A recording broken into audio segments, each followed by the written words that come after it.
5,000 হাজার বছর আগেই ভগবান শ্রীকৃষ্ণ কলিযুগ সম্পর্কে ভবিষ্যদ্বাণী করে গিয়েছিলেন।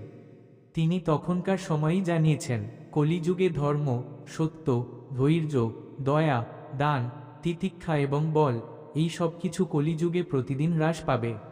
মানুষ ধর্মহীন হয়ে পড়বে। কলিযুগের মানুষ মিথ্যাবাদী, কপটি এবং লোভী হবে।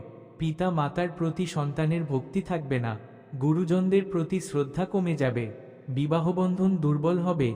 স্বামী স্ত্রীর সম্পর্ক শুধু ভোগের উপর নির্ভর করবে। মানুষের আয়ু কমে যাবে, রোগব্যাধি বৃদ্ধি পাবে।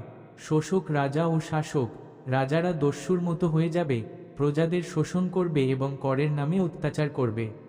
কলিযুগে প্রাকৃতিক দুর্যোগ ও খাদ্য সংকট দেখা যাবে, যেমন অনাবৃষ্টি, দুর্ভিক্ষ, বন্যা এবং বিভিন্ন প্রাকৃতিক দুর্যোগ বৃদ্ধি পাবে। খাদ্যশস্য উৎপাদন কমে যাবে। বর্ণসংকর, সমাজে বর্ণসংকর বৃদ্ধি পাবে, অর্থাৎ জাতিভেদ প্রথা তার বিশুদ্ধতা হারাবে এবং মানুষ মিশ্র বিবাহে লিপ্ত হবে। কলিযুগের নারীরা পতিব্রতা ধর্ম হারাবে এবং সমাজে অস্থিরতা বৃদ্ধি পাবে। কলিযুগের শেষে যখন পাপ চরম সীমায় পৌঁছাবে, তখন স্বয়ং শ্রীকৃষ্ণ কল্কি অবতার রূপে আবির্ভূত হয়ে পাপীদের বিনাশ করবেন এবং সত্যযুগ পুনঃপ্রতিষ্ঠা করবেন। ভিডিওটা সম্পূর্ণ শ্রবণ করতে আমাদের প্রোফাইলে ক্লিক করুন।